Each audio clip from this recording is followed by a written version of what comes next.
So very good evening, all the participants. Today, we'll complete the balance of this pre-pack process. So, first things first. Section 54A. First of all, if you are a CD and you have made up your mind to go in for this pre-pack process, so what is the first thing you will do?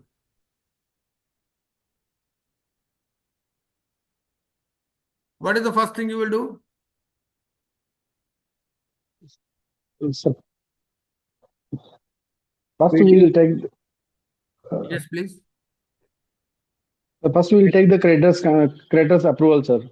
But before that, you have to do something. So first of all, you have to prepare a list of the creditors. Yes, sir. That is the first thing. Yes, That sir. is to be done in form number P2. P2. So form P2. So in form Yes, sir. P2, whether you make a distinction between the secured and unsecured financial creditors. In No, form sir. P2. All creditors, sir. No, secured, unsecured. Yes, sir. No. You don't need to distinguish between secured and unsecured.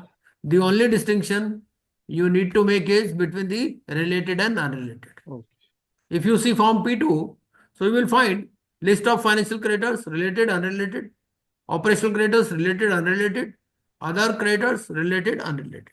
So that is the only thing you require in form number P2. Now, once you have made a list in form P2, what is the next thing you will do? This is P2. I hope now P2 is visible on your screen. Yes, Form sir. number P2, is it visible? Yes, sir. So list of financial creditors, list of unrelated, related, then other creditors, related, unrelated. Now what is the next thing? You have prepared a list. Now what is the next thing you will do?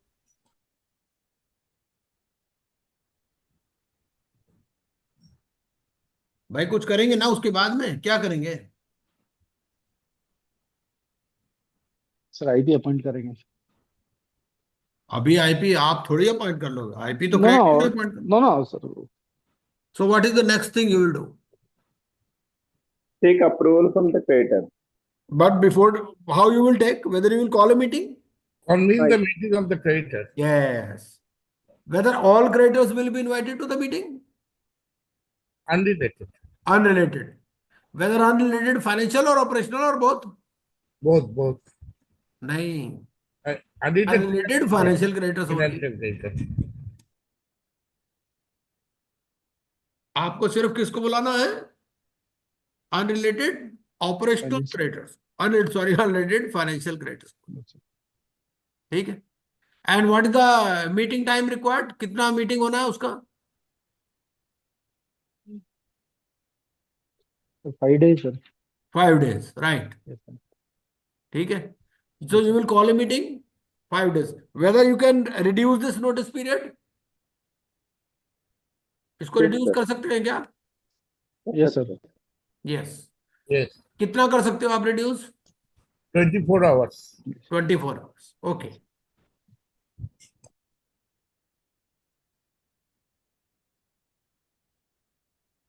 ठीक है. Now उसके बाद अच्छा, so you have made a list, you have called the meeting. Then who can propose the name of the IP? In the meeting you have called the meeting of unrelated financial creditors. Yes, sir. Suppose there are no unrelated financial creditors, all are related, then what you will do?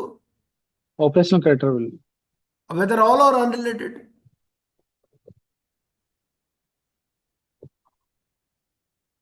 Whether you will call the meeting of all operational creditors or unrelated financial creditors? Unrelated. Yes, sir. ठीक है. क्या बोलता है? Regulation 14, sub regulation 8, where the corporate debtor has no financial debt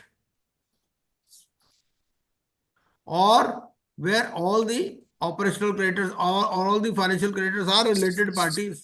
लिखा ना यहाँ? Yes, sir.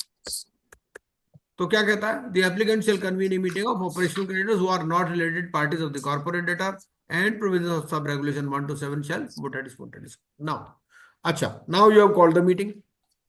Who can propose the name of the IP in the meeting? तो जिसका मिनिमम 10 more than 10% शेयर होगा, More than 10 या 10 वाला भी कर सकता है. not less than 10 sir. Right, Okay, yes sir. right. Not less than 10. Yes. So they can propose. And who will vote? It's unrelated financial creditor. Unrelated finance. What is the percentage required? 66% sir. 66. So by 66%, they will Yes sir. approve the name. Yes, sir. Okay. And then naturally, before that, you will take the consent also in form Yes. number P3. P5 sir. है? Form number क्या है? P3 नहीं है. Sir consent तो P5 में लेंगे sir. Consent तो P1 में ले लोगे आप. कंसेंट P5 में Okay. थोड़ी. हाँ yes sir. कंसेंट तो P1 में ले लोगे. हाँ P1 में. P3 में तो appointment approval of the terms of appointment हो जाएगा आपको. Yes, sir. हाँ. है ना? कंसेंट तो P1 में ही हो जाएगा ना. जी sir.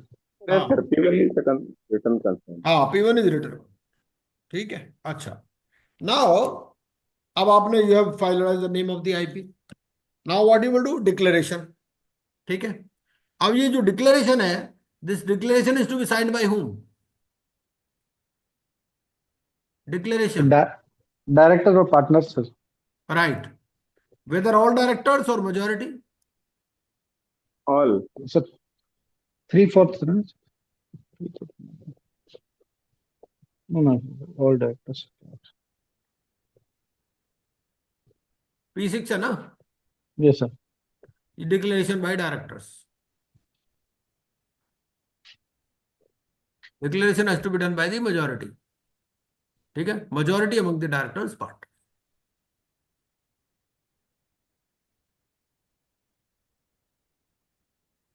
This declaration has to be given to whom? ये डिक्लेरेशन देना किसको है आपको? सर एनसीएलटी को. हाँ जी. एनसीएलटी. राइट. ये एनसीएलटी को. along with the application you will close this declaration. ठीक है. आफ्टर डिक्लेरेशन और नेक्स्ट स्टेप क्या है? डिक्लेरेशन भी हो गया. ठीक है भाई. सबसे पहले आपने प्री पैक में क्या किया? सबसे पहले आपने P2 में यू प्रिपेयर्ड लिस्ट. ठीक है. Next step, you called a meeting by giving 5 days notice to unrelated financial creditors. Those constituting not less than 10%, they propose the name of the IP, and with 66% they approve the name. ठीक है. You finalize the terms of appointment in form number P3. इतना हो गया.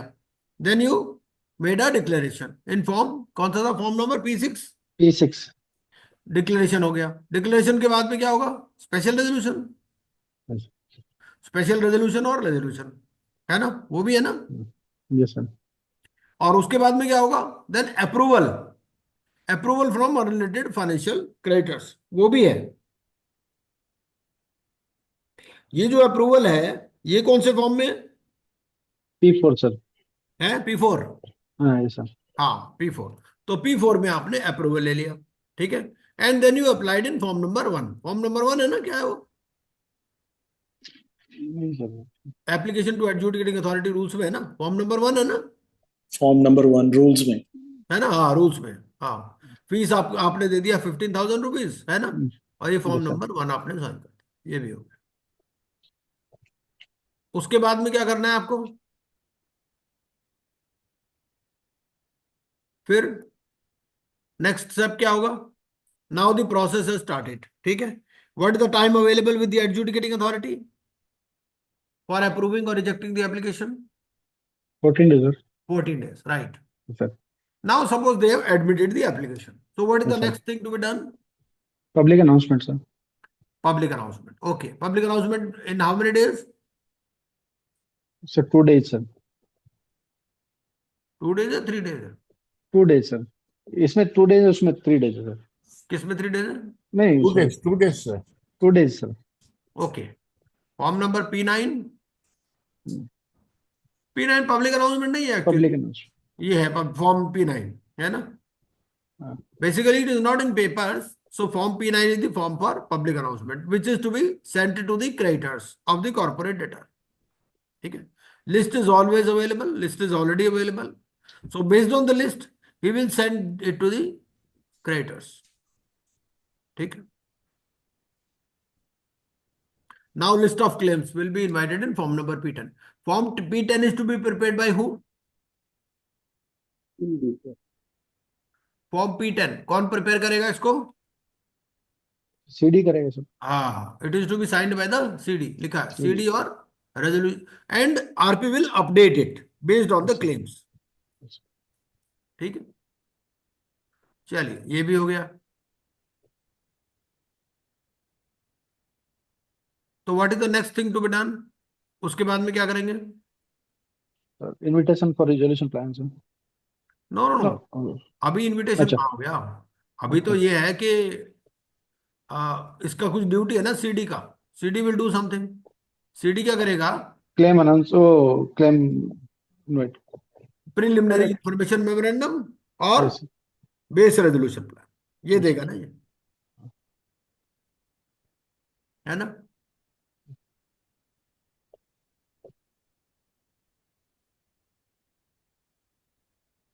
The corporate data within 2 days of the prepaid insolvency commencement date, submit to the RP the following information: list of claims along with the details of the respective creditors, their security interest and guarantees, P10. ठीक है, and preliminary information memorandum.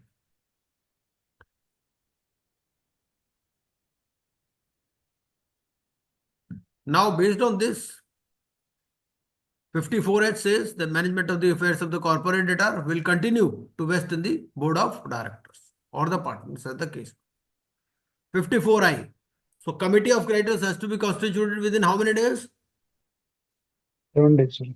Within 7 days. Right. Based on the claims.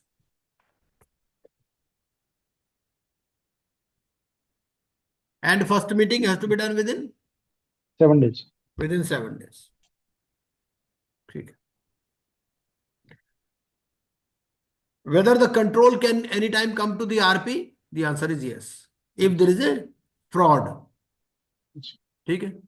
If the affairs of the corporate debtor have been conducted in a fraudulent manner or there has been gross mismanagement of the affairs of the corporate debtor, so the adjudicating authority shall pass an order on the basis of the application. ठीक है. So resolution professional shall make an application. Format for making application. कौन से form में application देगा ये? कोई format है क्या? Yes, sir. क्या है? Form 1. नहीं भाई, for replacement. For application for wasting management with resolution purpose ना P14 sir. हाँ, P14. P14. Yes sir. हाँ, P14 में ये एप्लीकेशन दे दे. Yes sir. ठीक है. Now 54K. 54K says, first of all, the RP shall consider the plan which was given by the CD. And he will see 2-3 things. Number one, it does not impair the claims of the operational creditors. ठीक है. So COC may approve that plan itself. Now suppose it impairs the claims. Okay, or COC does not approve, then it will invite more resolution applicants and they will select the best out of those plans which came. Okay, suppose 5 resolution plans came, so one of them will be chosen, the best will be chosen, and that will be competing with the base resolution plan. Suppose no resolution plan is received, then what will happen? Base resolution plan. Nahi, base resolution plan is not approved. No other resolution plan. Then what will happen? Then PIRP will stop. Termination. Right. Very correct. On which day? 90th day. 91st day. So they will wait till 90th day, and on 91st day they can file an application for termination of the. Termination. ठीक है. तो 54K तक हमने कर लिया था. ठीक है, मोटा मोटा दोबारा भी कवर कर लिया. Now 54L. 54L talks of the approval of the resolution plan. यहां से हमें आज शुरू करना है. क्या बोलते हैं? If the adjudicating authority is satisfied that, just a minute. If the adjudicating authority is satisfied that the resolution plan as approved by the committee of creditors under subsection 4 or subsection 12 as the case may be of section 54K subject to the conditions provided therein meets the requirements as referred to in subsection 2 of section 30, it shall within 30 days of the receipt of such resolution plan by order approve the resolution plan. ठीक है? Provided that the adjudicating authority shall before passing an order for approval of a resolution plan under the subsection satisfy itself that the resolution plan has provision for its effective implementation. Okay? The order of approval under subsection 1 shall have such effect as provided under subsection 1, 3 and 4 of section 31. Okay? वो जो normal CIR, which shall mutatis apply to the proceedings under this chapter. Okay? Where the adjudicating authority is satisfied that the resolution plan does not conform to the requirements referred to in subsection 1, it may within 30 days of the receipt of such resolution plan by an order reject the resolution plan. So they can either accept or reject and pass an order under section 54N. Okay? And 54N talks of the termination. Notwithstanding anything to the contrary contained in this section, where the adjudicating authority has passed an order under subsection 2 of section 54J. Now, what is the order under subsection 2 of section 54J? The order to oust the existing management. Okay? And the resolution plan approved by the committee of creditors under subsection 4 or subsection 12, as the case may be, of section 54K does not result in change in the management or control of the corporate debtor to a person who was not a promoter or in the management or control of the corporate debtor. That means in 54J, the adjudicating authority passed an order ousting the current management because they were doing some fraud. Okay? And now the resolution plan approved by the COC, it does not reflect such change. That means the person who was ousted, he is again entering the scene by way of resolution plan. Then what the adjudicating authority will do? The adjudicating authority will reject such a resolution, terminate the PPIRP process and passing a liquidation order, declaring that the PPIRP cost, if any, shall be included as part of the liquidation cost for the purpose of liquidation of the corporate debtor. So there is only one situation in which liquidation order is passed in case of PPIRP. What is that situation? Wherein Pariharji, please explain. What is that situation in which liquidation order is passed? तो अगर वो उसमें new resolution plan में वो same management exist करता है तो right, बिल्कुल, जिसको बाहर निकाला था. जी सर. 54J में बाहर निकाला था, अभी दोबारा घुस रहा है यहाँ पर. Yes sir. तो उस केस में क्या होगा? लिक्विडेशन. वो liquidation. 54M, appeal against order under section 54L. So it says any appeal against an order approving the resolution plan under subsection 1 of section 54L shall be on the grounds laid down in subsection 3 of section 61. 54M, termination of PPIRP, where the resolution professional files an application with the adjudicating authority under the proviso to subsection 12 of section 54K. ठीक है, ये क्या है? Subsection 12 of section 54K, ये है.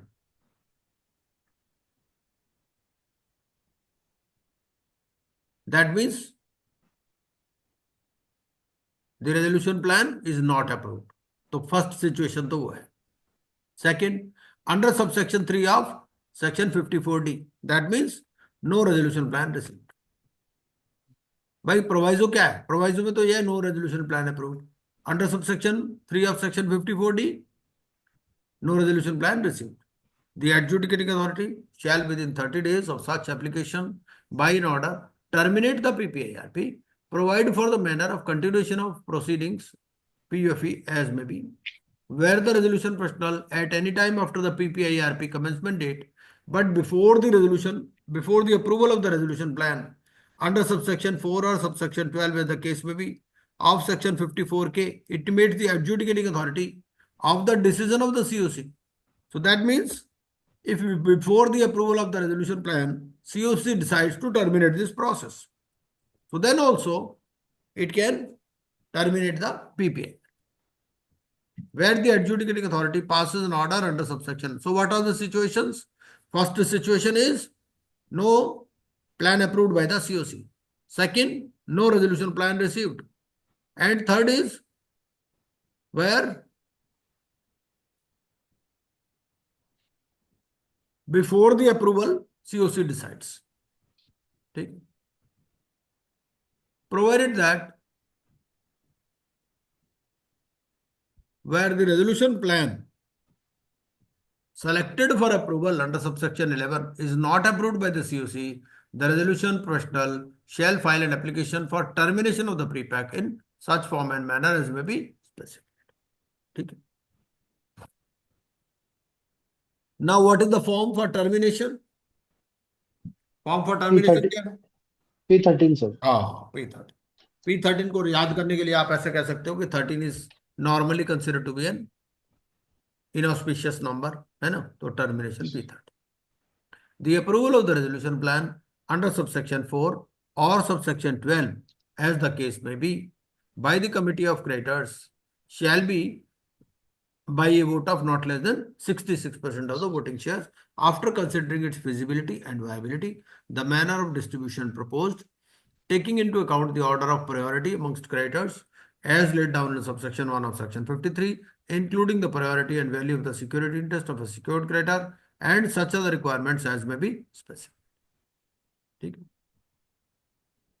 While considering the feasibility and viability of a resolution plan, where the resolution plan submitted by the corporate debtor provide for impairment of any claims owed by the corporate debtor, okay, the committee of creditors may require the promoters of the corporate debtor to dilute their shareholding or voting or control rights of the corporate debtor. मतलब कि the resolution plan provides for a haircut. So the COC may ask the promoters to dilute their shareholding or voting or control rights. So COC will say that, okay, you are asking the creditors to make a sacrifice. So you also make the sacrifice. You also dilute your shareholding or voting or control rights. Okay. Provided that where the resolution plan does not provide for such dilution, the committee of creditors shall, prior to the approval of such resolution plan, as the case may be, record reasons for its. The resolution professional shall submit the resolution plan as approved by the COC under subsection 4 or subsection 12, as the case may be, to the adjudicating authority. Okay. For the removal of doubts, it is hereby clarified that the corporate debtor, being a resolution applicant under clause 25 of section 5, may submit the base resolution plan either individually or jointly with any other person. For the purposes of subsection 4 and section 14, claims shall be considered to be impaired where the resolution plan does not provide for the full payment of the confirmed claims as per the updated list of claims maintained by the RP. Okay. Now 54L, approval of resolution plan.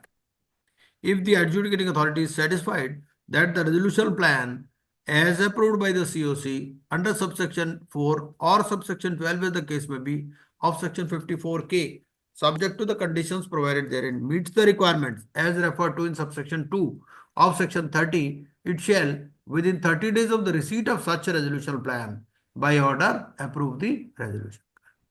Provided that the adjudicating authority shall, before passing an order for approval, satisfy itself that the resolution plan has provision for its effective implementation. The order of approval under subsection 1 shall have such effect as provided under subsection 1, 3 and 4. ठीक है. अच्छा 54N हो ही गया हमारा. ये termination. Now 54, अच्छा यहां से पढ़ लेते हैं 54N का.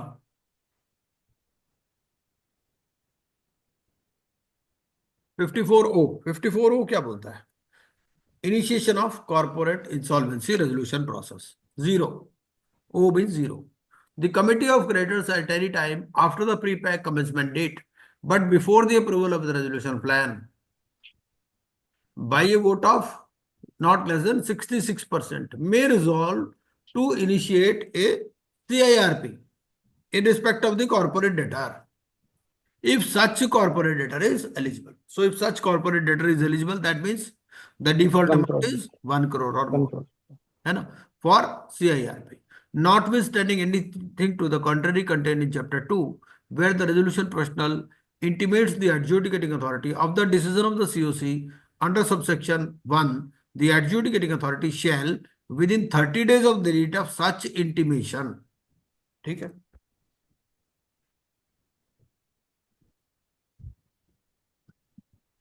pass an order to terminate the PPIRP and initiate CIRP. Appoint the resolution professional as the IRP. इसका डिमोशन हो गया, पहले इसका नाम था RP, अब इसका नाम हो गया IRP.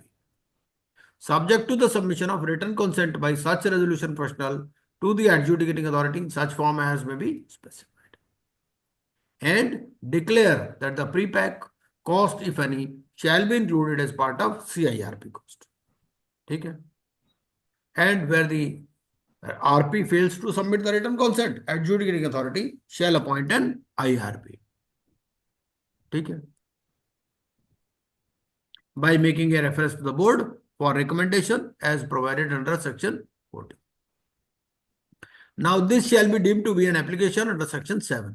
ठीक है, ये जो order है of conversion the PPIRP into CIRP, it shall be considered to be an application under section 7, and it shall have the same effect. The corporate insolvency resolution process shall commence from the date of such order. Proceedings for initiation of avoidance transactions shall continue. And for the purpose of section 43, 46, जो PUFE transactions है, reference to insolvency commencement date shall mean pre-packaged insolvency commencement date.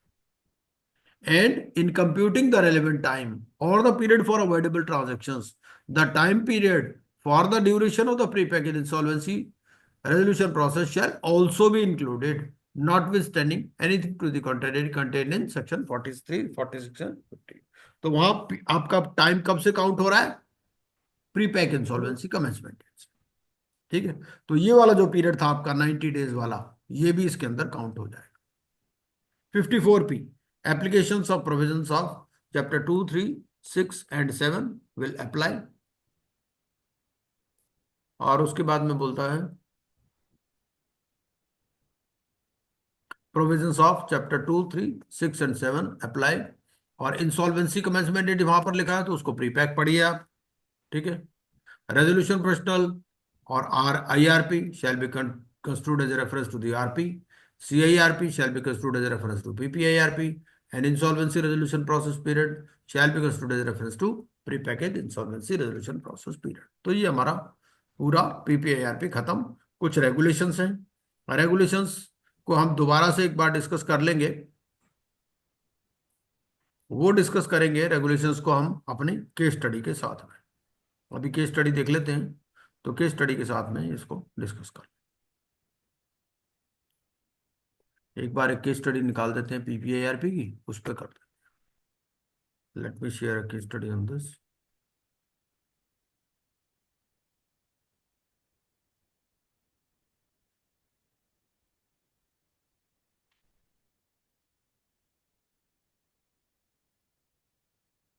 ठीक है जी. तो एक बार सुदर्शनम जी आप पढ़िए case study. Can you read it? Yes, sir. Yes please. Itali and Sonakshi were childhood friends. They were in IIT Mumbai and completed their textile engineering degree in 2008. In 2008, they went to US and took a job there. Unfortunately, father of Mithali expired due to COVID in 2017, and they decided to return to India. Mithali and Sonakshi co-founded Mithakshi Export LLP, a 100% export-oriented textile unit, which took off decently. They imported textile machinery worth 1 crore from Taiwan and took a loan from the following banks. They had a plan to build a staff quarters for the factory workers, which were to be ultimately transferred to them. While going through the books, you find that there are 50 home buyers spread over 4 states. The total outstanding of all these members is 20 crores. Mrs. Leela has been appointed as the AR out of 3 choices given to home buyers. Yes, so these are the total dues. ठीक है. Now, based on this, COVID impacted the business badly and there was a default of 40 lakhs. So first thing is, who can request for calling a meeting of COC? Meeting of COC. Meeting of COC के लिए कितना percentage चाहिए? What is the percentage required? It is given in regulations. जो CIRP में regulations में limit है, same is the limit for PPIRP also. 33%. 33%. ठीक है. तो 33% कैन रिक्वेस्ट. 33% में कौन कौन आ जाएगा आपका? ठीक है, वो कैलकुलेशन हो जाएगा, उसको कोई खास बात नहीं. 2 registered valuers have to be appointed within 3 days. यहाँ पर PPIRP में you have to appoint 2 registered valuers within 3 days. Class of creditors to be identified. So 50 home buyers shall be treated as a class. Who may propose the name of the IP? IP का नाम कौन कौन propose कर सकता है? This is the list.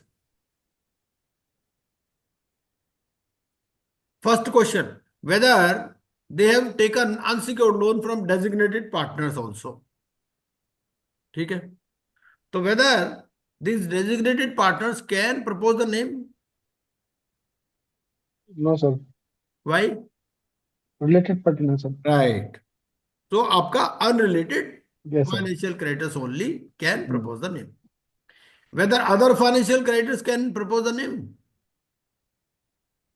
Other than unrelated party, they can. नहीं, ये other than these are unrelated. Yes, sir. ये जो अदर फाइनेंशियल क्रेडिटर्स हैं, ये unrelated. Suppose it's only one. हाँ. मान लीजिए एक ही है, हम इसको क्रेडिटर कर देते हैं. ठीक है, एक ही है मान लीजिए, तो क्या होगा? Weather he can sir, propose. So minimum 10% उसका वो चाहिए. तो 10% है इसका? सर इसका 10,000 नहीं sir.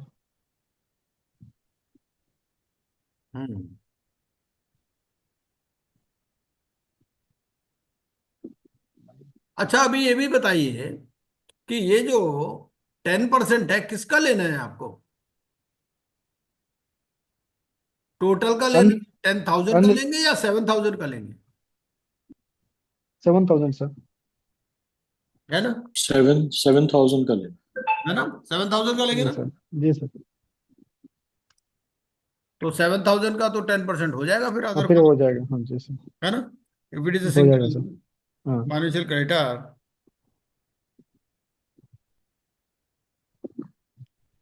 the financial creditors who are not related parties of the corporate debtor and have not less than 10% of the value of the total financial debt of such creditors. ठीक है, तो such creditor मतलब unrelated. तो हमें Unrelated party. 7,000 में से लेना है. Yes, sir. ठीक है, चल यहां तक तो क्लियर है. अच्छा, home buyers should intimate their choice of AR in how many days? Sir, 2 Home, days sir. हाँ जी, 2 days. Home buyers. आप एक बार रेगुलेशंस खोल लीजिए. Yes sir. रेगुलेशंस खोल लीजिए and you can point out the regulation number also, कि क्या regulation number है.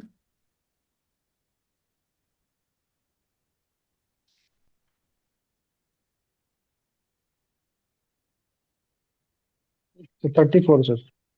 रेगुलेशन 34. ओके. Yes sir. तो क्या बोलता 3 है? days sir. 34 कितने आपका कितने दिन में देना है? 3 days sir. 3 days. 3 days, right. ठीक है. तो since there are 2 partners in the LLP, है ना, Mitali and Sonakshi, how many partners should approve the resolution of filing of the application? Majority partner. नहीं, 2 है ना. 2 में से कितने? एक ने करना, 2 ने करना? 1 से हो जाएगा? 10%। नहीं, परसेंटेज की बात ही नहीं है, इसमें तो नंबर है। अच्छा। In case of LLP, there is no concept of share capital. Okay In case of okay. company, it is there.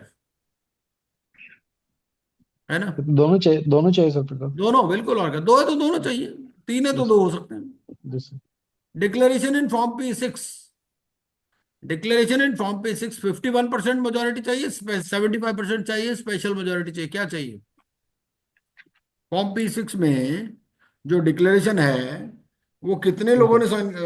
51% चाहिए, 75% चाहिए, कितना चाहिए? तो 66 चाहिए। 3/4 चाहिए, 75% सर। 75, हाँ, 3/4 चाहिए सर। नहीं, डिक्लेरेशन की बात कर रहा हूं मैं। अच्छा। डिक्लेरेशन एक बार पढ़ लीजिए। सर 51% चाहिए। हाँ बिल्कुल, 54A के अंदर ही लिखा हुआ है, ये रेगुलेशन पे जाने की जरूरत ही नहीं है। 54A में इफ यू रीड, 54A में लिखा है ये, the majority of the director. जब मेजोरिटी लिखते हैं ना तो majority mean Yes, sir. Simple, okay. Otherwise वो लिख देंगे special majority. So if we read 54A to F, it says majority of the directors or partners have made a declaration. majority मतलब 51%। ठीक है, चलिए। बेस रेजोल्यूशन प्लान कौन prepare करेगा? CD करें। है? सीडी। हाँ, सीडी सीडी। सर। सीडी करेगा। ठीक है। CD with the help of IP या अपने आप ही कर लेगा? सीडी करेगा और फिर आईपी भी उसको रिव्यू या उसको राइट, राइट। एडवाइस करेगा। तो सीडी ऑन में, अच्छा, declaration regarding PUFE transactions is to be made by? Credit. हाँ, CD has to make it. 54(3)(C, 54(C)(3 होगा उल्टा। 54(C)(3) declaration regarding existence of any transaction, तो इसका नाम है 54(3)(C। ये आज मैं गलत लिख दिया है, इसको हम उल्टा कर देते हैं। ये है 54(C)(3), it is C,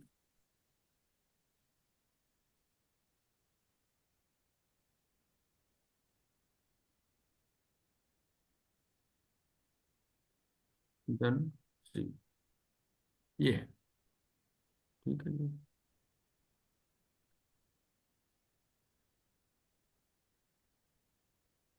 Now suppose no plan is received, then when this application for termination shall be filed?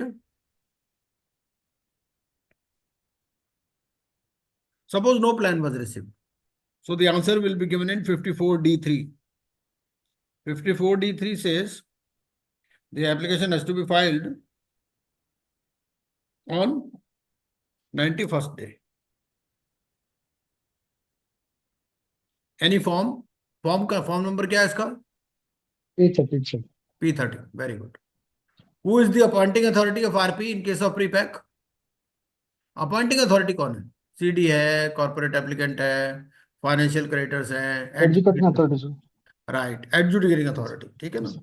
Financial creditors are approving the name only, Yes, sir. Adjudicating authority is the appointing authority. 54(E)(B, 54(E)(1)(B, appoint resolution professional, तो इसको 1 भी कर देते हैं, इस ई के साथ में, इसके साथ में 1 भी लगा देते हैं।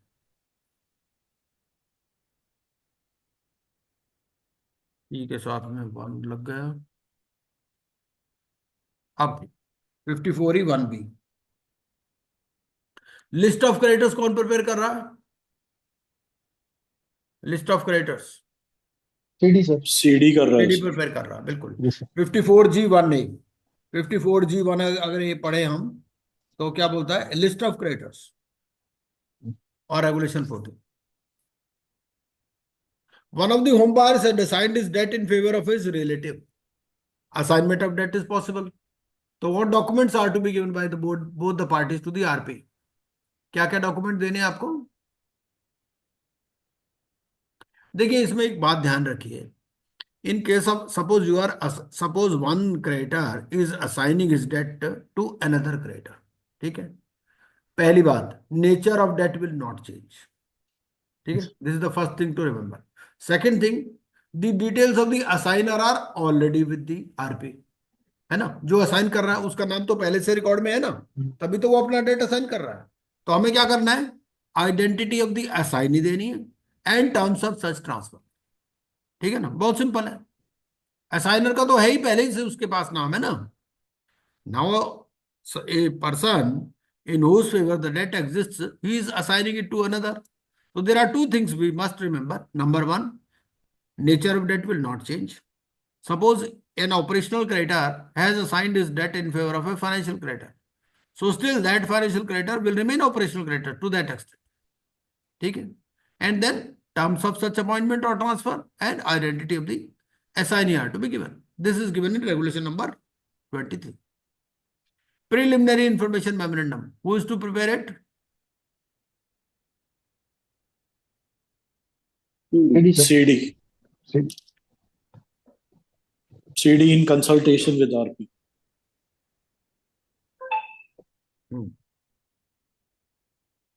The 54G1B. 54G1. B. The corporate debtor shall within 2 days of the prepackaged insolvency commencement date. ठीक है ना। तो this has to be prepared before submitting an application or after admission of application. Report submission, sir. No, no, no. No? Before submission Oh, नहीं। क्या लिखता है, okay. वो लिखता है within 2 days of the prepackaged insolvency Okay. commencement date, मतलब admission के बाद ही Yes, sir. देगा ना वो तो। Yes, sir. Once the application is admitted, then he will give this preliminary information memorandum. Acha, suppose a member of the COC seeks information from CD or RP, so it has to be made available within how many days? 2 7 days, days. sir. Okay. 54I3 बोलिए, देखिए एक बारी 54I3 क्या होता है।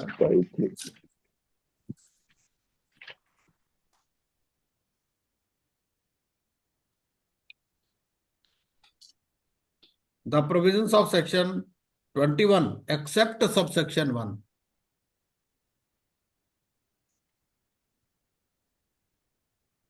तो 21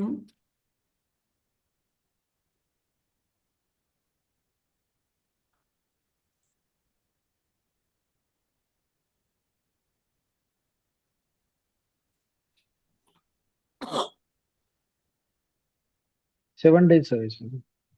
कहाँ लिखा हुआ? 10, sir. 21 का 10 ना? 21 का 10.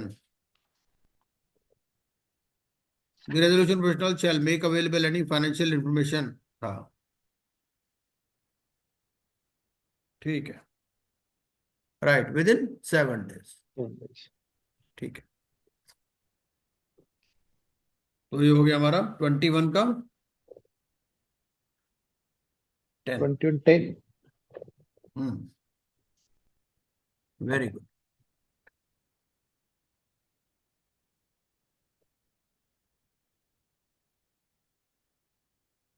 Section 21 subsection 10. चलिए, अच्छा, पीरियड कितना है ये for determination for forming an opinion, कितना पीरियड है इसके लिए? ये हमारे को दे रखा रेगुलेशन 41 में, तो एक बार रेगुलेशन 41 भी देख लेंगे.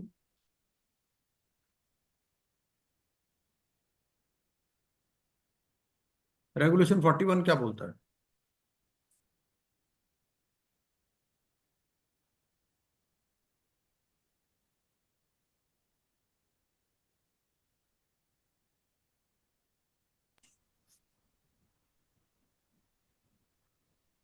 Thirty, 45 and 60 days. हम्म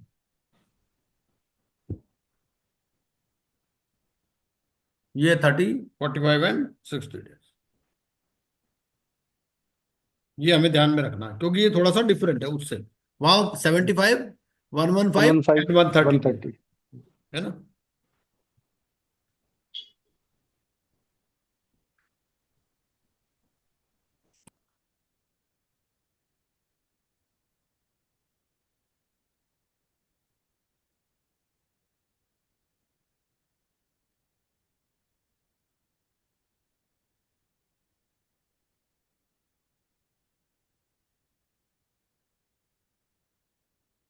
एक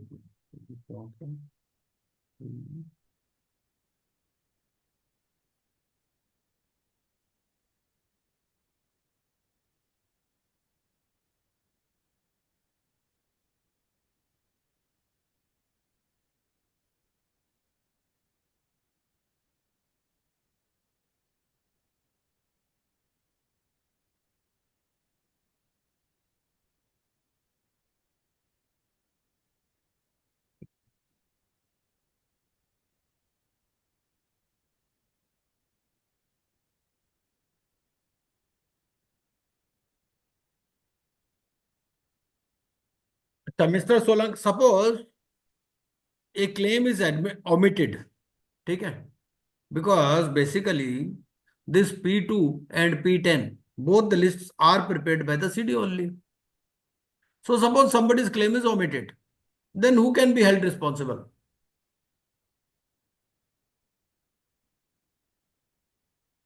इसने प्रिपेयर किया sir list. Yes. So those who had knowledge or Hmm. they had consented to such list of claims, so Yes. only they can be held responsible. It is given in 54G2. If we read 54G2, so it says Hmm. that they are held responsible. ठीक है, चलिए. Now, what is the remedy available to Mr. Solanki? So he can move to a court having jurisdiction for seeking compensation. ठीक है. Lalu Lal, the RP has to constitute the COC based on list of claims submitted by the CD and confirmed by RP. Out of 50 home buyers, who shall get invitation for the COC meetings? 50 home buyers हैं, so who will be invited to the meetings?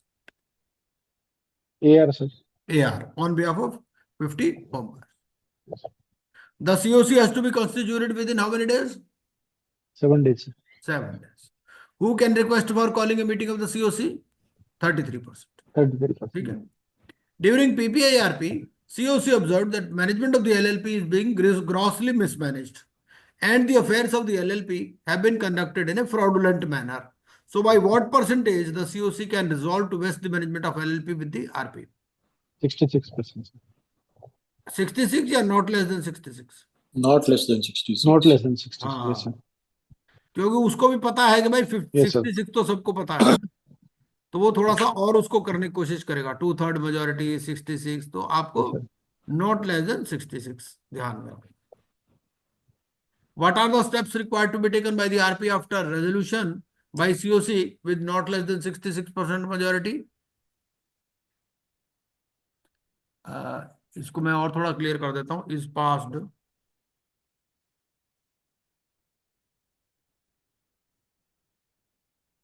To ये 54G. एक minute.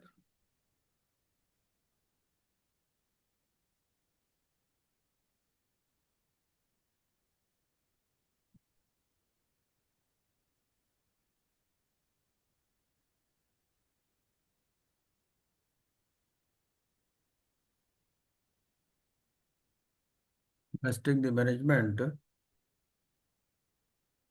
of CD with RP. इतना अब clear कर देता हूं. ठीक है. तो व्हाट आर द स्टेप्स? उसके बाद में क्या करना है? RP shall make an application to A in form number P14. P14. हाँ. Who shall prepare a monthly report and forward it to the COC?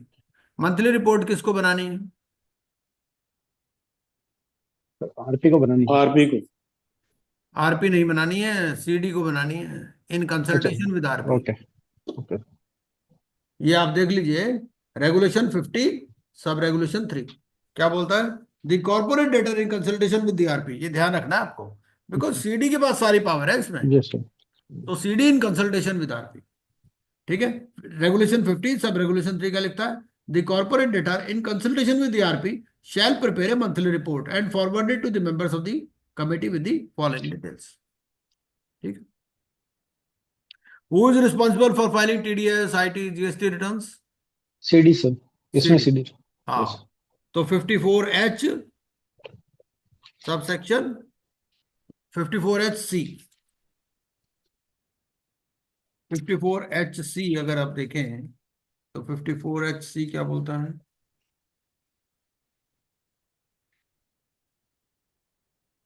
The promoters, members, personnel and partners, as the case may be, of the CD shall exercise and discharge their contractual or statutory rights and obligations in relation to the CD, subject to the provisions of this chapter. ठीक है, तो they are responsible. What is the time period for completion? Time period कितना है? 120 days, 90 days. Oh, 120 days is the period. अगर आपसे Yes, खाली sir. ये पूछे कितना पीरियड है तो 90 नहीं है, 90 days. नहीं, complete period is 120 days only. Yes, sir. But 30 दिन तो सर वो एनसीएलटी के लिए है ना. नहीं वो ठीक है, बट ये तो पूरा पूरा पूछ रहा है ना, कंप्लीशन ऑफ पीपीआईआरपी. हाँ ठीक है अगर सर, आप फिर 54 120 days है. हाँ तो 120 days है. But if within 90 days no plan is received, then on 91st day he will move an application for termination of the. Termination. तो 54D अगर आप पढ़े तो 54D क्या बोलता है? ये बोलता है with in period of 120 days, 54D1. Yes, sir. तो अगर आपसे टाइम पीरियड पूछे, टाइम पीरियड 90 days नहीं है, टाइम पीरियड 120 days ही है. Yes, sir. जैसे अगर सीआईआरपी का टाइम पीरियड पूछे तो कितना कहोगे आप? 180 days. Yes, sir. उसमें भी तो होता है ना कि भाई bye 15 days prior to the completion you have to submit the report. Is there any provision for extension? No, sir. ऐसा कुछ नहीं. ठीक है. What will happen when no resolution plan is approved by the COC within a period of 90 days? तो termination. हाँ, Termination. Termination के लिए वो कौन सा फॉर्म है? P 13. Sir, 13, sir. 13. ये भी सेम सेम सी है, कोई खास बात नहीं है.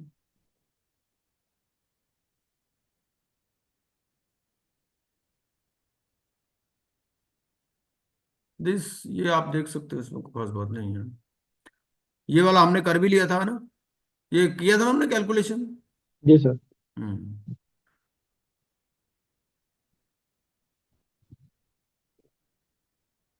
सर एक किया था हमने पिछली बार. हाँ हाँ.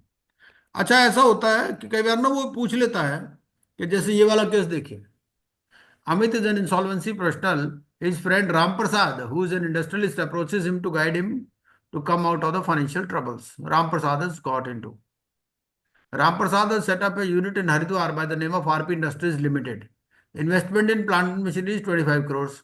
Turnover during past few years has been hovering in the range of 40 to 50 crores.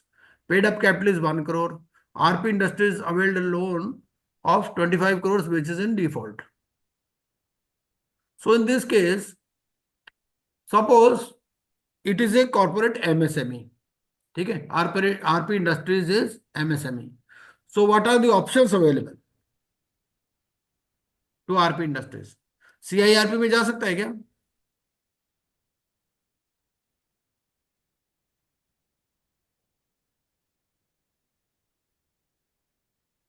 Sir एक बार बैक जा सकता है सर. हाँ बिल्कुल जा सकता. हाँ देखिए, ऐसा है, मिनिमम अमाउंट ऑफ डिफॉल्ट है पीपीआईआरपी में 10 lakhs. Yes, sir. If it is a corporate MSME and the minimum default is 10 crore, maximum तो 10, 100, 100 Yes, sir. भी हो सकता है. मैक्सिमम का लिमिट कुछ नहीं है ना. मिनिमम का लिमिट है 10 lakhs. तो it can go in for either CIRP और prepack. What are the advantages in case RP Industries goes in for prepack? क्या क्या advantages हैं?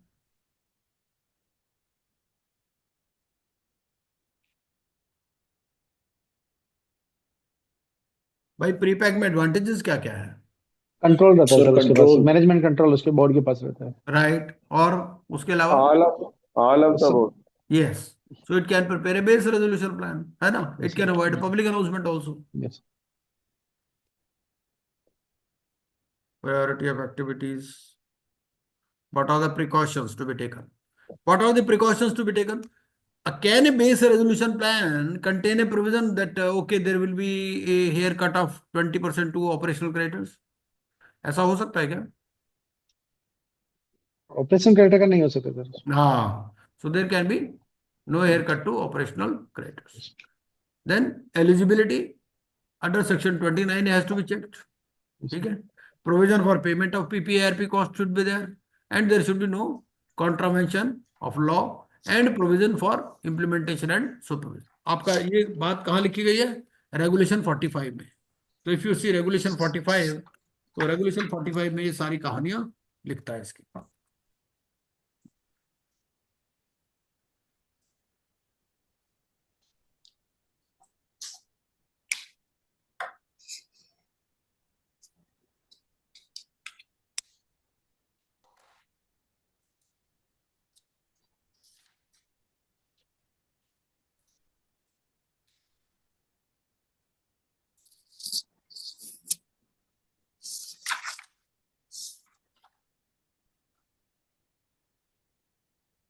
सर ये प्री पैक का आप ये स्लाइड्स भेज सकते हैं इस केस स्टडीज का?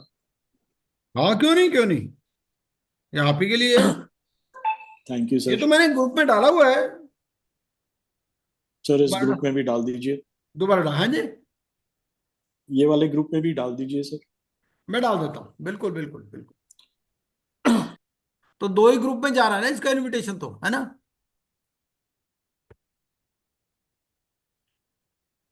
हाँ, मैं बिल्कुल डाल देता हूँ.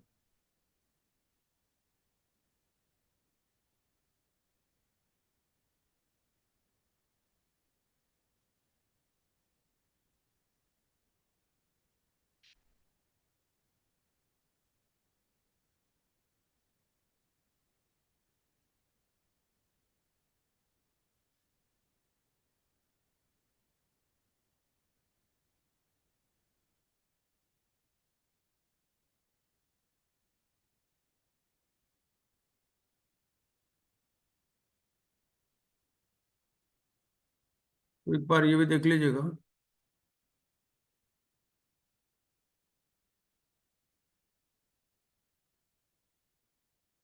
अच्छा, यहाँ देखिए. ए A Limited CD is a micro company registered under MSME Act and has got a valid उद्यम registration. Considering आप कौन से ग्रुप से बोल रहे थे जी? कौन से ग्रुप में नहीं डाल रखा मैंने ये?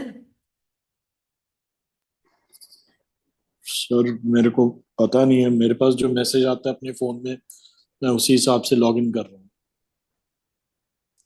हाँ हाँ, नहीं, किसी ग्रुप से मेंबर हो गए ना आप, तभी तो आता होगा आपको message. Hmm.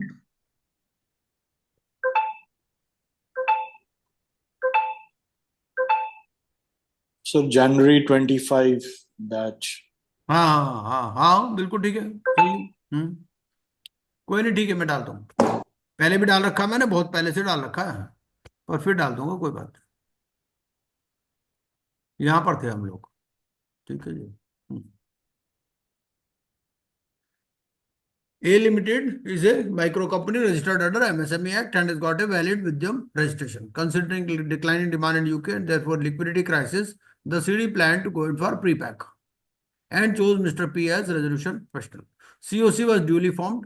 Base resolution plan by CD provided for dilution of claims of operational creditors.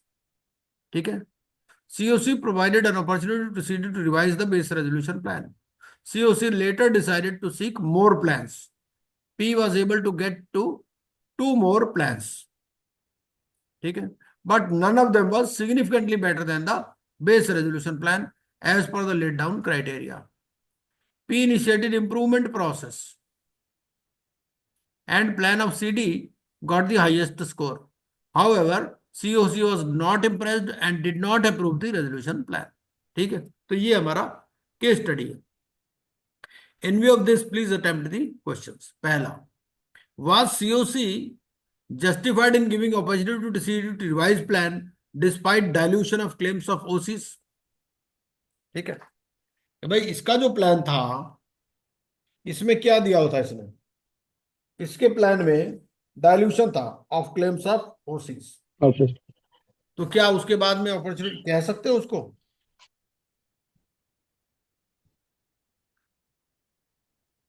Sir.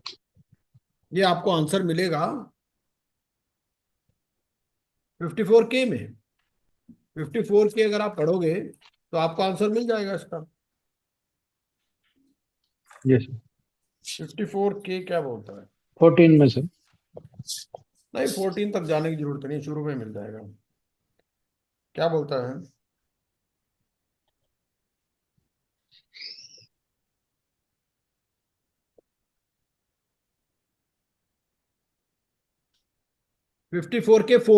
Four ही अगर आप पढ़ लेंगे तो पता चल जाएगा क्या बोलता है। The committee of creditors may approve the base resolution plan for submission to the adjudicating authority if it does not impair any claims owed by the corporate debtor to the operational creditors.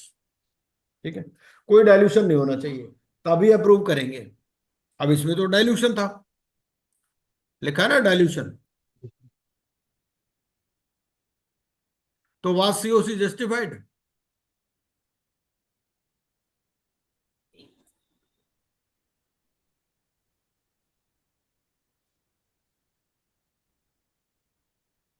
आपको 54G में 54K का point number 4 और 5 पढ़ना है।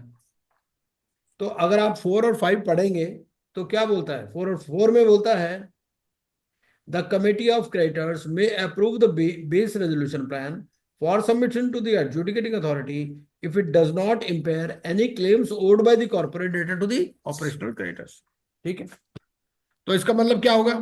अगर हम इसको reverse way में पढ़ें तो if it impairs any claims owed by the corporate debtor to the operational creditors then it can not approve.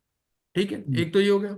And 54K5 where the COTC does not approve the base resolution plan under subsection 4। Under subsection 4 में क्या था? Dilution था। और the base resolution plan impairs any claims owed by the corporate debtor to the operational creditors, the resolution professional shall invite prospective resolution applicant to submit a resolution plan or plans।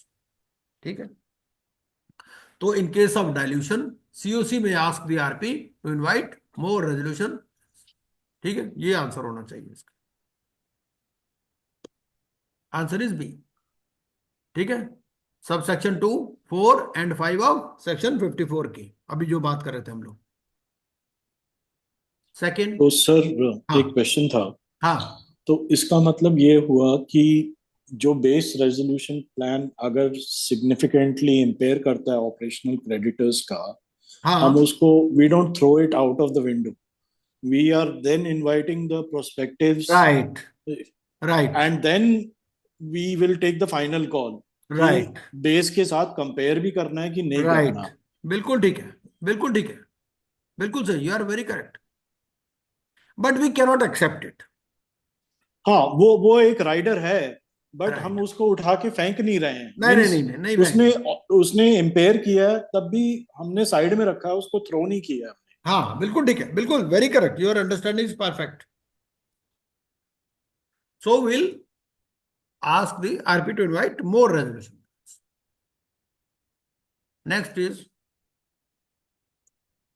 just a minute. Was COC justified in rejecting CD's plan even after improvement process? अच्छा, एक बार इसमें देख लेते हैं। ये P was able to get 2 more plans, but none of them was significantly better than the base resolution plan. Then P initiated the improvement process and plan of CD got the highest score. However, COC was not impressed and did not approve the plan। तो इसमें ये कह रहा है कि भाई weather COC was correct और not. भाई इंप्रूवमेंट प्रोसेस के बाद में उसके पास हाईएस्ट स्कोर था, क्या उसके बाद भी रिजेक्ट कर सकती है क्या सीओसी? क्वेश्चन ये बिल्कुल कर यस सकती है सर। सर। है। Right, very correct, so they can. ठीक है, yes it is the CoC's commercial wisdom to accept or reject a resolution plan. 54K12, 54K12 क्या बोलता है? 54K12 बोलता है the resolution plan selected for approval under subsection 10 or subsection 11 as the case may be approved by the committee of creditors। तो यहां discretion है। ठीक है, तो 54K12 में डिस्क्रिशन है, चाहे बिडिंग हो गई, सब कुछ हो गया, स्विच चैलेंज मैकेनिज्म हो गया।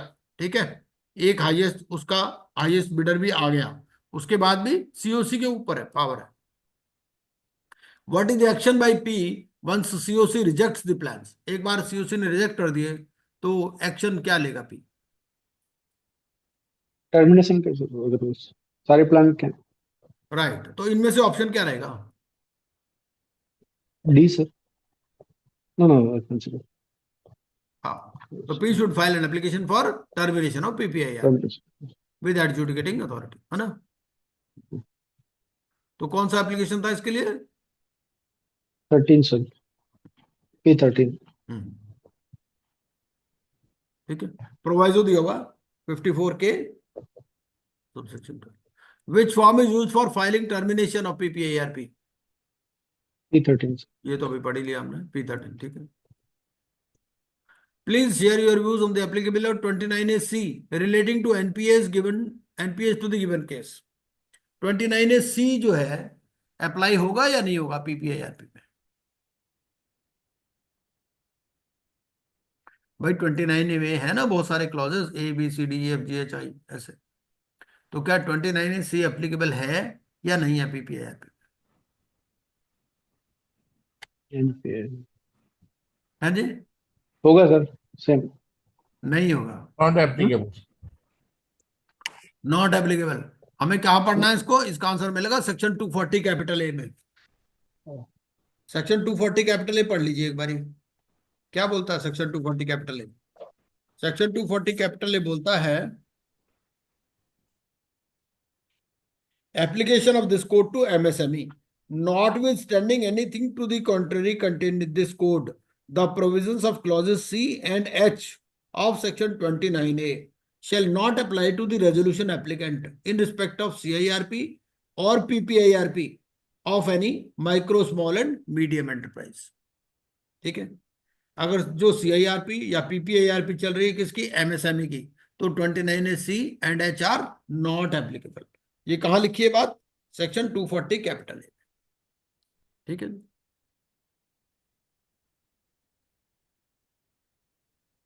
ये हमारा MSME का है, इंसॉल्वेंसी रेजोल्यूशन प्रोसेस। ये हमें याद रखनी है MSME के लिए। हमारे लिए अभी डेफिनेशन चेंज हो गई, बट हमारे सिलेबस के लिए जो एप्लीकेबल है अप टू 4th मई अगर हम एग्जाम देते हैं तो दिस इज दी एप्लीकेबिलिटी। और दोनों कंडीशन होनी चाहिए, इन्वेस्टमेंट भी और टर्नओवर भी। Investment does not exceed 1 crore, turnover does not exceed 5 crore. Small में investment does not exceed 10 crore, turnover does not exceed 50 crore. Medium में investment does not exceed 50 crore और turnover does not exceed 250 crore. ये कंडीशंस है। अच्छा, इसमें ये डज नॉट एक्सीड के लिए क्या वो क्या फॉर्मूला देते हैं? इसमें F3 लगाते हैं के साथ में?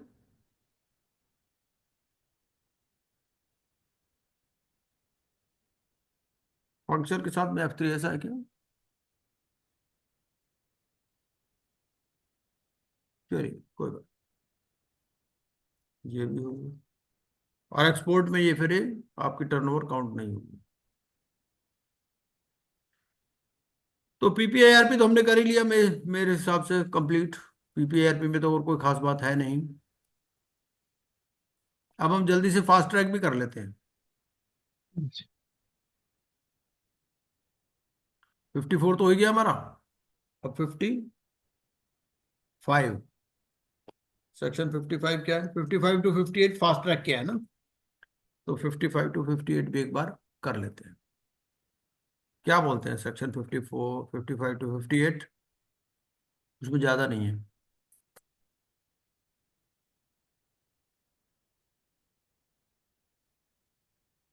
देखिए 55 to 58 बोलते हैं कि फास्ट ट्रैक, फास्ट ट्रैक क्या है? Basically it is applicable to certain classes of companies only. ये 55।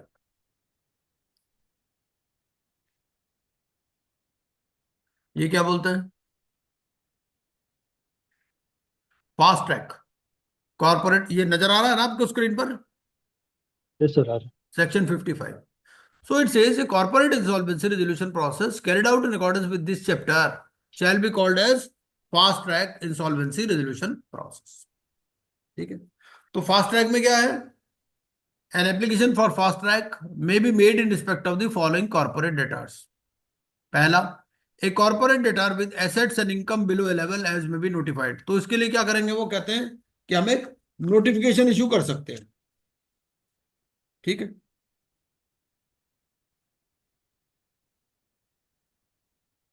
दूसरा, a corporate debtor with such class of creditors or such amount of debt as may be notified.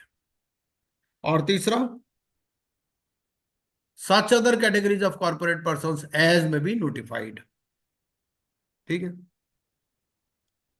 अब इन्होंने notify क्या किया, इन्होंने एक नोटिफिकेशन दिया आपको 14 जून 2016 को, और 14 जून 2016 के नोटिफिकेशन में क्या कहा, एक मिनट,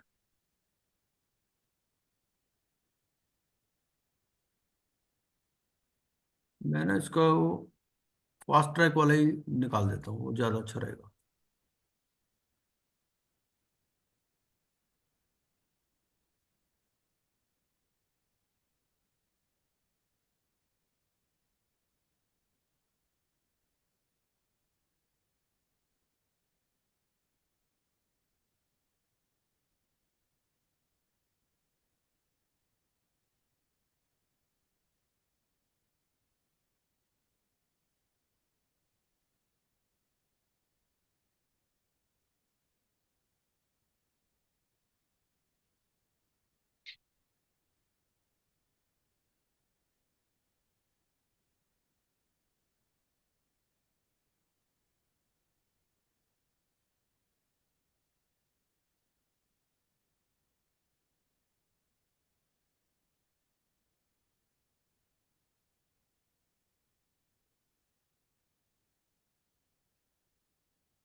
ये fast track process case studies यहां से निकाल देता हूँ, ये ज्यादा सही रहेगा।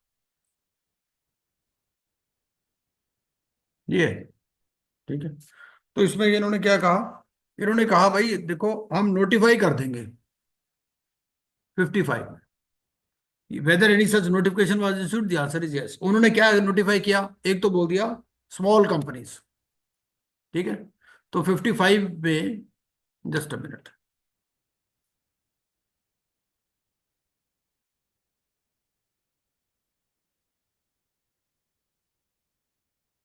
ये एक तो नोटिफाई किया इन्होंने स्मॉल कंपनी। अब स्मॉल कंपनी की डेफिनेशन क्या दी इन्होंने, स्मॉल कंपनी की डेफिनेशन देखो टाइम टू टाइम चेंज हुई है। आपके सिलेबस के हिसाब से क्या डेफिनेशन है, आपके सिलेबस के हिसाब से मैक्सिमम पेड अप कैपिटल है 4 करोड़ और मैक्सिमम टर्नओवर है 40 करोड़, ठीक है। ये time to time definition change होती रहती है। सिलेबस में हमारे को दो ही बातें याद रखनी है, paid up share capital 4 crore, turnover 40 crore, ठीक है। ये तो स्मॉल कंपनी की डेफिनेशन। दूसरा क्या बोला, स्टार्टअप। स्टार्टअप में क्या बोला, ये स्मॉल कंपनी। और फिर स्टार्टअप, स्टार्टअप में क्या है, जस्ट अ मिनट,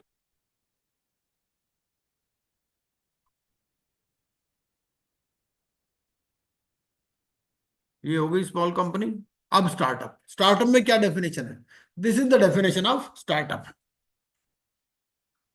स्टार्टअप की डेफिनेशन कहां दे रखी है आपको, ये दे रखी है गजट में। और क्या लिखता है वो, private limited company, partnership firm. लेकिन ये जो फास्ट ट्रैक है, this is not applicable for partnership firm, ये कॉर्पोरेट पर्सन पर ही एप्लीकेबल है, ठीक है ना। तो हमें स्टार्टअप कौन सी लेनी है, या तो प्राइवेट लिमिटेड कंपनी हो, या एलएलपी हो, या वन पर्सन कंपनी, ठीक है। Provide that such entity is not formed by splitting up or reconstruction of a business already in existence. It is not completed 10 years since incorporation.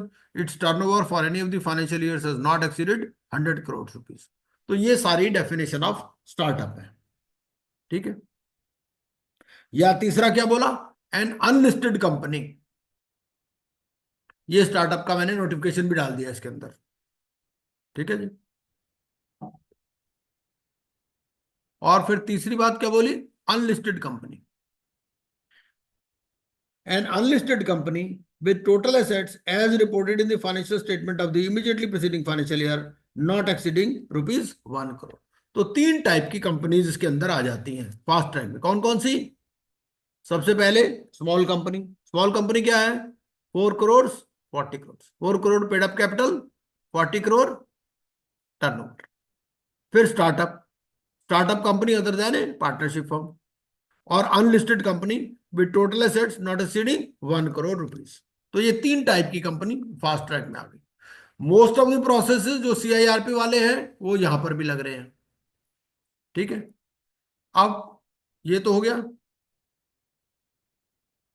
और time period कितना है इसमें अंदर? Time period यहां पर 90 days as against 180 days. Normal CIRP में time period is 180 days, यहां पर टाइम पीरियड है आपका 90 डेज। एक्सटेंशन कितना है? एक्सटेंशन है नॉट एक्सीडिंग 45 डेज, वहां कितना है? 90 डेज, ठीक है।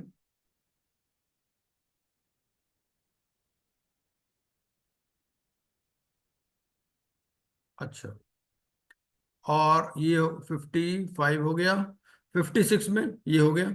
और अप्रूवल कितना चाहिए इसमें? अप्रूवल चाहिए विद 66% मेजोरिटी, सॉरी 75% मेजोरिटी, ठीक है। अगर एक्सटेंशन के लिए अप्रूवल लेना है ना अपना, तो आपको 75% मेजोरिटी चाहिए COC की। 57 क्या बोलता है? An application for fast track CIRP may be filed by a creditor or corporate debtor as the case में भी। अब यहां पर बोलता है कि क्रेडिटर या कॉर्पोरेट डेटर। अब बात ही आती है कि भाई एप्लीकेशन के लिए फॉर्म क्या है आपके, ठीक है। तो जो एप्लीकेशन के जो नॉर्मल CIRP वाले फॉर्म है, वही एप्लीकेशन के लिए फास्ट ट्रैक के लिए भी फॉर्म, ठीक है। अगर आप ये देखेंगे application to adjudicating authority rules, ठीक है। So if you see the application to adjudicating authority rules, तो वहां पर क्या लिखता है वो? वहां पर दोनों की बात करता है। Suppose I take you to form number 1, ठीक है। Form number 1 is application by financial creditor. तो वहां क्या बोलता है? Under chapter 2 of part 2, under chapter 4 of part 2। ये चैप्टर 4 ऑफ पार्ट 2 क्या है? चैप्टर 4 है फास्ट ट्रैक, ठीक है। तो फॉर्म नंबर 1 नॉर्मल CIRP के लिए भी फॉर्म नंबर 1 है, और इसके लिए भी फॉर्म नंबर 1 है, एप्लीकेशन बाय फाइनेंशियल क्रेडिटर, ठीक है। फिर उसके लिए फॉर्म 5 है, एप्लीकेशन बाय ऑपरेशनल क्रेडिटर, है ना। और फिर कॉर्पोरेट डेटर के लिए फॉर्म नंबर 6 है ना, 6 है ना। तो वो उस हिसाब से वही फॉर्म चले, मतलब जो नॉर्मल CIRP वाले फॉर्म है और यहाँ फास्ट ट्रैक फॉर्म सेम है। एंड 58 क्या बोलता है? द प्रोसेस फॉर कंडक्टिंग, वो सारे प्रोविजंस वो जो CIRP वाले वही अप्लाई होंगे, ठीक है। कुछ रेगुलेशंस इसमें दे रखे हैं इन्होंने, ये रेगुलेशंस, रेगुलेशंस भी एक बार देख लेते हैं क्या क्या रेगुलेशंस हैं। ये मैंने दे दिया आपको, ये तो देख लेंगे, इसको कल कर लेंगे, इसको केस स्टडी हम कल कर लेंगे, लेकिन एक बार रेगुलेशंस देख लेते हैं। तो 55 में, ठीक है, स्मॉल कंपनी हो गया 4 करोड़ 40 करोड़। स्टार्टअप की डेफिनेशन हमने देख ली, unlisted company, total assets not exceeding ₹1 crore.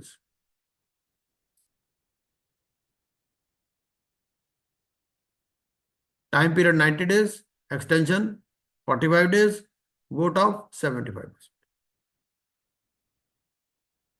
Forms same, normal CIRP वाले जो एप्लीकेशन फॉर्म है वही चलते हैं। रेगुलेशंस, रेगुलेशन में थोड़ा थोड़ा चेंज है।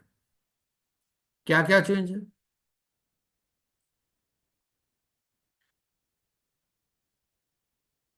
एक तो यह है कि रजिस्टर्ड वैल्यूअर कितने अपॉइंट करने हैं इसके अंदर। सबसे पहले तो एलिजिबिलिटी फॉर RP देख लेते हैं। एलिजिबिलिटी फॉर RP में जो वो लीगल या कंसल्टिंग फर्म के लिए जो परसेंटेज है दैट इज 10%। नॉर्मल CIRP में it is 5%, in liquidation it is 10%, here also it is 10% of a legal और कंसल्टिंग फर्म।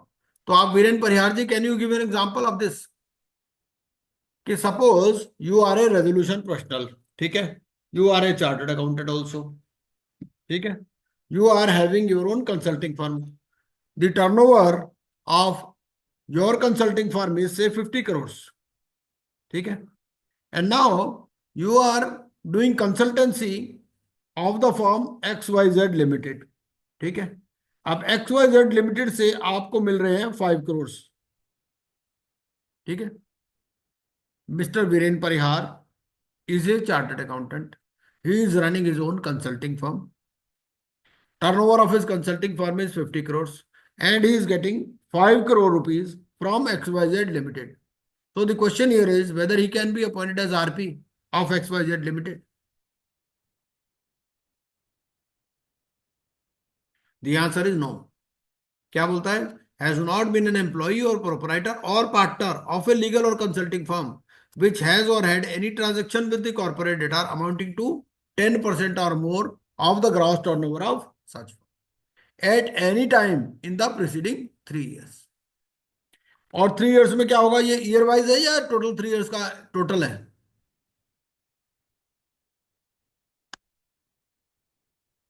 हाँ जी, टोटल जो है ये 3 जी सर। years का टोटल लेना है या एक एक ईयर वाइज लेना है? सर फाइनेंशियल ईयर का रहेगा ना टर्नओवर। राइट, हाँ बिल्कुल ठीक है।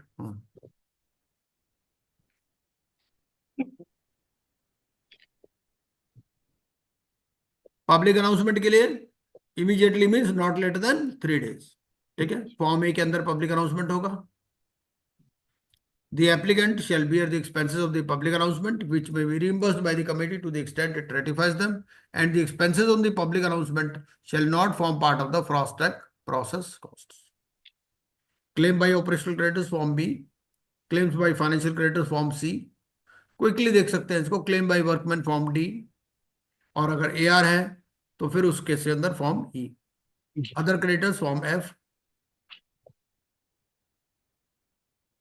And submission of proof of claim. यहां पर थोड़ा सा चेंज है, ठीक है। वहां पर CIRP में कितना पीरियड है? 90 days है। यहां क्या बोल रहा है? A creditor who failed to submit proof of claim within the time stipulated in the public announcement may submit proof of such claim to the IRP और the RP as the case may be till the approval of a resolution plan by the committee. Verification कितने दिन में करना है? With in 7 days।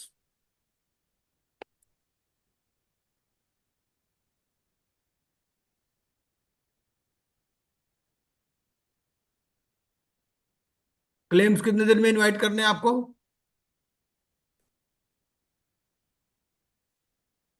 Claims कितने दिन में invite करने हैं?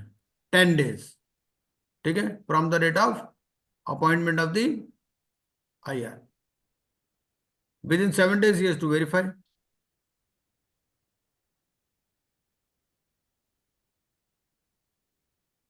Committee with only operational creditors, वो 18 largest plus 1 representative of workman, 1 representative of employees.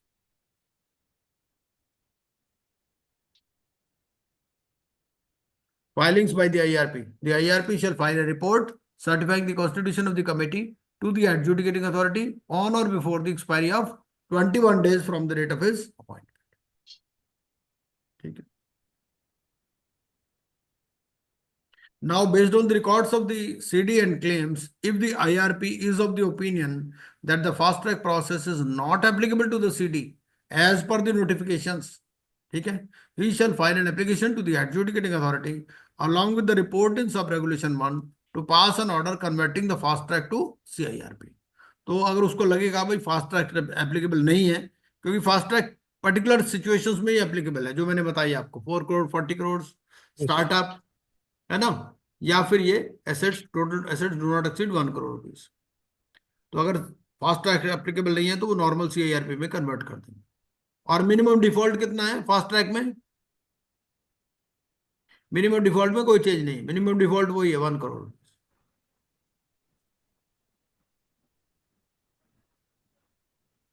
Meetings same है।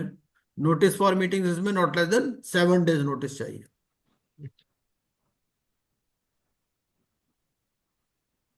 कोरम ये तो सेम ही है, इसमें कोई खास बात नहीं है। Within 48 hours, he has to circulate.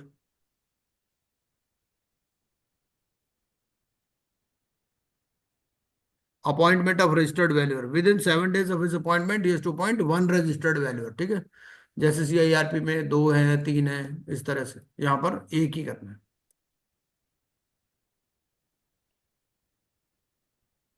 तो we can continue with the rest tomorrow, है ना, बाकी इसको कल कर लेंगे. थोड़ा सा आप देख लीजिएगा. I will share this PPT also with you, okay है सर, ना. इसमें पीओपी ट्रांजैक्शन के लिए टाइम पीरियड अलग है क्या? किसके लिए? POP transaction.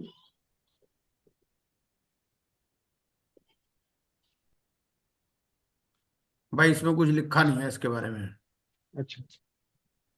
वो कहता नॉर्मल CIRP वाले प्रोविजन से अप्लाई होंगे,